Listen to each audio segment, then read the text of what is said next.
আসসালামু আলাইকুম। কেমন আছেন সবাই?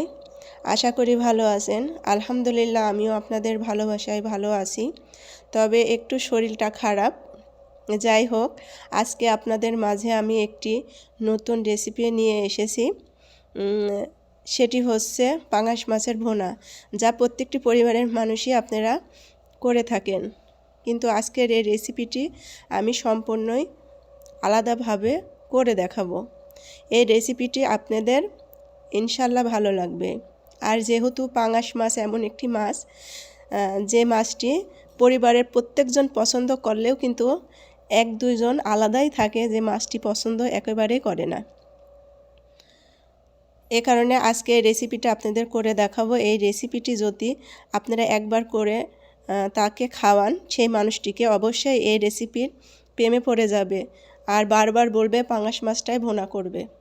তো প্রথমে আমি মাছটা সুন্দরভাবে ভেজে নিয়েছি আর তেলের উপরে আনাম দারচিনি প্রথমে দিয়ে সেটি হালকা ভেজে নিয়ে এর মধ্যে পেঁয়াজ কুচি দিয়ে দিতে হবে। পেঁয়াজ কুচি দেওয়ার পরে এটি বাদামি কালার করে নিয়ে তার মধ্যে টমেটো কুচি দিয়ে দিতে হবে। আর আপনাদের আরেকটি কথা বলে রাখি, টমেটো কুচিটা বেশি হলে কিন্তু রেসিপিটি খেতে টক লাগবে। তারপরে পরিমাণ মতো পেঁয়াজ কুচি, রসুন কুচি আর এর মধ্যে অল্প পরিমাণের আদা বাটা দিয়ে দিতে হবে। স্বাদ মতো আপনারা এর মধ্যে লবণ, হলুদ, মরিচের গুঁড়ো দিয়ে দিবেন। এরপরে মশলাটি সুন্দর করে কষিয়ে নেবেন, কারণ মশলাটি সুন্দরভাবে কষিয়ে নিলে মশলার গন্ধটি থাকবে না।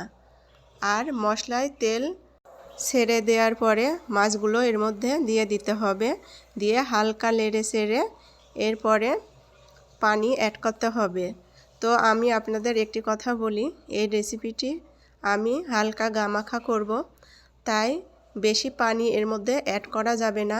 বেশি পানি দিলে বেশিক্ষণ ধরে জ্বালানো লাগবে, এ কারণে পানিটি কম দিতে হবে। এদিকে আমার রান্নাটা প্রায় শেষের দিকে, আর অল্প কিছুক্ষণ জ্বালালে আমার রেসিপিটা হয়ে যাবে। তো আমার রান্নাটা প্রায় হয়ে গেছে। অবশ্যই কিন্তু আপনারা এই রেসিপিটা ট্রাই করবেন। আর রেসিপিটি আপনাদের কেমন লাগলো আমাকে অবশ্যই কমেন্ট বক্সে জানাবেন। আর আমি একটু শারীরিকভাবে অসুস্থ আছি, সবাই আমার জন্য দোয়া করবেন। আর অবশ্যই আমার ব্লগগুলো দেখবেন। আল্লাহ হাফেজ।